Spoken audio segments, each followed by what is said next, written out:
Esto es un típico caso de lo que se denomina determinantes sociales de la salud, de cómo una comunidad en donde escasea el agua, pero escasea el agua potable, pero sí existe el agua que cae por la lluvia en medio de una ola invernal, que responde a aquello que se llama la crisis climática, en medio del negacionismo del mundo entero, que dijo que eso era una invención de los movimientos indígenas y que continúa en el negacionismo a pesar de que el panel científico de Naciones Unidas corroboró con más de 6.000 investigaciones de alto nivel voluntarias que efectivamente la crisis climática existe y vamos con los ojos abiertos al despeñadero.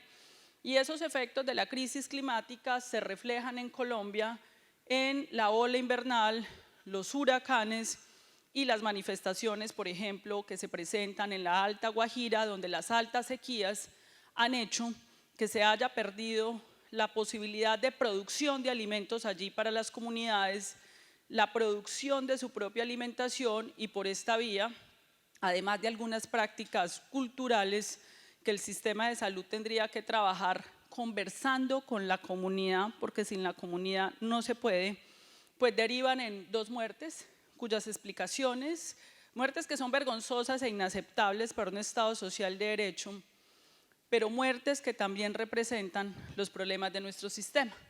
Y algunos dirán, ¿y qué hace la ministra hablando de la crisis climática? ¿Qué tendrá que ver el agua allí? ¿Qué tendrá que ver la seguridad alimentaria? ¿Qué tendrá que ver la sequía, la ola invernal? Pues eso es lo que abandonó el sistema de salud. Eso es lo que abandonó la salud pública en el país cuando creyó que lo único que tenía que hacer un sistema de salud era volverse un barril sin fondo de la atención del alto costo de la enfermedad. Abandonó su gestión y su vocación preventiva, la gestión de los determinantes sociales de la salud, y creyó que esto se resolvía era en el alto costo. Pero también hay otro caso, Caucasia, diálogos regionales, nos encontramos con la comunidad y la comunidad nos dice: necesitamos una unidad de diálisis renal, porque tenemos más de 250 pacientes en el territorio que requieren diálisis renal y los están desplazando por fuera de Caucasia. Y aquí podríamos atenderlos en Caucasia, en el territorio, sin el desplazamiento oneroso que le implica a un ciudadano eso. Cuando vamos un poco más atrás, pues empezamos a mirar el fenómeno. La propia comunidad nos cuenta que evidentemente ellos viven de la minería y la minería ha sido su vida, ha sido su vocación. Allí se ha generado una estigmatización y una criminalización también contra los ciudadanos que hacen minería tradicional, la minería artesanal. De hecho, mi origen familiar fue minero, mi abuela fue barequera y digamos, son las formas como viven, pero ellos saben y entienden que la minería produce mercurio y que esa contaminación de las aguas por el mercurio está teniendo incidencia en las condiciones de salud.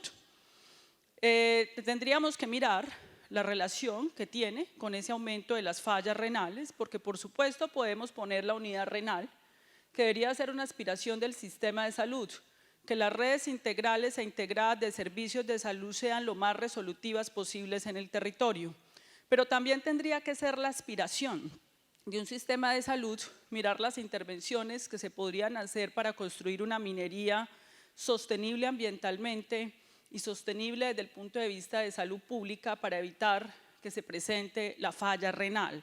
Las 2 medidas las tendría que tomar el sistema de salud, una bajo determinantes sociales de la salud y otra sobre la prestación de servicios.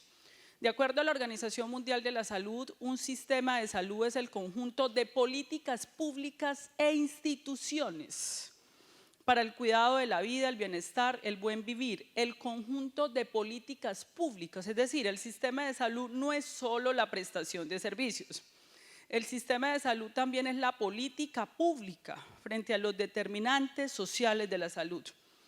Entonces, tenemos una crisis en el mundo, no solo en Colombia. Y esa crisis nos tiene en el punto que 26% de los colombianos comen menos de 3 comidas al día. Por supuesto, ¿y dónde están ubicados esos colombianos? Pues fundamentalmente en el Chocó, en la Guajira, pero también en las 5 grandes ciudades del país. Cartagena, aquí donde nosotros estamos, hay un problema de hambre terrible. Decenas de miles de ciudadanos en este momento no tienen resuelto su problema alimenticio. Medellín, Bogotá, lo de Bogotá es una cosa de magnitudes enormes. Barranquilla, Santa Marta, Villavicencio. Y sobre esa situación de hambre de menos de 3 comidas al día, que es el principal plan de choque que tendría que tener un gobierno en términos de determinantes sociales de la salud, está montado toda la consulta que nos va a llegar a nosotros por temas nutricionales, por picos respiratorios relacionados, porque pues evidentemente si usted tiene una malnutrición de base, sobre eso está la neumonía, el dengue, todos los brotes de enfermedades infecciosas transmisibles. Y eso es lo que tiene que estar analizando un ente rector del sistema de salud de manera permanente, a través de sus sistemas de vigilancia epidemiológica, que no funcionan muchos de ellos en muchas regiones del país. Entonces, esa es la situación que tenemos que afrontar y eso requiere un cambio de mentalidad de este sector. Este sector tiene que volver a asumirse como el principal eje de la política social del Estado. Nunca debió dejar de serlo. El principal eje de la política social de cualquier Estado es la salud, porque ahí está el cuidado de la vida y porque la salud está relacionado con todos los sectores, con el tema medioambiental, con el tema minero energético, obviamente con los temas económicos. Cuando nosotros, es tan reduccionista lo que hemos llegado, quizás de manera ingenua, quizás de manera malintencionada, en alguna parte. El Ministerio de Salud, con una psiquiatra de ministra, no se ha dedicado a la salud mental porque la subdirección de salud mental solo tiene asignado 23.000 millones de pesos. Yo no sé si eso es ingenuo, mala leche, pero ¿quién dijo que la salud mental se resolvía en los recursos de una subdirección del ministerio? La salud mental es un asunto mucho más complejo. O sea, si la salud es compleja, la salud mental es mucho más compleja que la salud. Mucho más intersectorial que la salud, porque la salud mental no es solo lo que el ministerio históricamente ha hecho. Cuando yo reviso los estudios de salud mental, no son estudios de salud mental, son estudios de trastornos mentales, de frecuencias de trastornos mentales, incidencias y prevalencias. Eso es una visión muy limitada de la salud mental. La salud mental es un problema del Ministerio de Hacienda, del DNP, porque tiene que ver con cuál es la salud mental cuando el 80% de la población colombiana está en condiciones de vulnerabilidad y pobreza. Por supuesto que tenemos que impactar los trastornos mentales. Por supuesto que hay que hacer programas de tamizaje, identificación, línea 24/7 de salud mental, pero esto va mucho más allá. Luego el presupuesto de salud mental tendría que ser todo el presupuesto de salud, tanto el de aseguramiento como el de inversión. Y no solamente el de salud, sino el de medio ambiente, minas, energía y hacienda. Esto es una nueva forma de concepción del Estado que se puede operativizar. Yo no estoy hablando de asuntos abstractos. En un consejo de ministros, si se pone la agenda de la política pública sobre los problemas de la gente, los ministros tienen que converger a ver cómo van a resolver eso. Eso se llama gestión de determinantes sociales de la salud y eso no es una abstracción, eso es una realidad. En el presupuesto general de la Nación ustedes lo pueden ver. Los sectores con mayor financiación en el país fueron el sector de la salud, que tiene el presupuesto más alto de la historia, a pesar de la desinformación que hizo mucho daño al sector, porque cuando uno genera un pánico y una desinformación, el gobierno quiere acabar el sector salud, pues reaccionan los inversionistas. Nadie va a venir aquí a poner un peso en una clínica, el daño se lo hace quien hizo eso. Pues entonces los pacientes se llenan de pánico y van corriendo a pedir citas. Entonces se aumentan las frecuencias y entonces en ese momento se aumentan las quejas en la superintendencia. Eso pasa cuando no somos rigurosos y objetivos y serenos en la discusión. ¿Qué pasa por la cabeza de un joven en el Baupés? No es lo mismo de lo que pasa en la cabeza de un joven en Medellín. Eso es la salud pública. Eso es lo que dejamos de hacer aquí. Por estar hablando de cifras, que me parece muy importante, podemos hablar de las cifras, pero ¿por qué no volvimos a hablar de los resultados en salud? Y de todos los asuntos que se debió ocupar el sector más importante social de un Estado, que es el sector salud. Entonces, en ese sentido es que el programa de salud preventiva y predictiva, que se está trabajando en concertación con los territorios, lo que pretende es desarrollar los equipos extramurales. La puerta de entrada al sistema de salud nunca debió ser el servicio de urgencias. La puerta de entrada de un sistema de salud son los equipos extramurales de búsqueda activa, de detección temprana, de trabajo con la comunidad. Esa es la puerta de entrada, y se los digo pues en salud mental. En salud mental la institución manicomial está revaluada, en Europa se han cerrado. Eso fue un debate del siglo XIX y XX en Europa. No vamos a resolver el problema de la salud mental con más camas de unidades de salud mental, que las vamos a abrir también, pero allí no se va a resolver el problema. El problema se resuelve, Alemania lo resolvió en la psiquiatría comunitaria, Suecia lo organizó, lo resolvió en las instituciones acogedoras de pacientes con dificultades mentales, extramurales, donde hacen proyectos productivos para integrarse a la sociedad. Italia, con Basaglia, pues dio ese debate, esto está documentado. No podemos seguir nosotros en el siglo XIX y XX. La extramuralidad en salud mental, y todo el mundo lo sabe, el trabajo comunitario con el joven en su proyecto de vida es lo que evita que ese joven llegue a eso. Y en eso es en lo que más tendría que estar metido un sistema de salud. Entonces, y ese programa extramural, que es ese despliegue del personal de la salud en el territorio, porque el principal recurso y capital de un sistema de salud es su talento humano, y por eso le llaman talento, el pensamiento, la inteligencia humana. La tecnología no funcionaría en el sector salud si no estuviera la inteligencia humana, porque en todo caso el ejercicio de la medicina y las profesiones de la salud es el ejercicio humano de la incertidumbre. Un cirujano permanentemente tiene que tomar distintas y diversas decisiones, cambiar de decisión todo el tiempo porque emergió algo que no esperaba. Se rompió una arteria, entonces tuvo que tomar otra decisión, encontró una masa, toma otra decisión. El ejercicio de las profesiones de la salud es el ejercicio de la incertidumbre, y la incertidumbre no la puede sortear una máquina, porque la máquina no puede tener el sensor de la variable humana, del sentimiento humano. Todo el ejercicio de un psiquiatra, de un médico, acaba cuando el paciente dice: no hago lo que usted me dice, ¿y qué? Entonces, ese talento humano es el capital más importante de un sistema de salud. Y también está maltratado, tercerizado, precarizado, con problemas de salud mental. Los cuidadores de la vida están en un burnout. Y ese cuidador de la vida, ese médico, esa enfermera, tienen que ser parte de las prioridades de financiación del sistema para su formalización y dignificación. Porque ellos y ellas van a dignificar la vida, y su propia vida tiene que estar dignificada en el trabajo.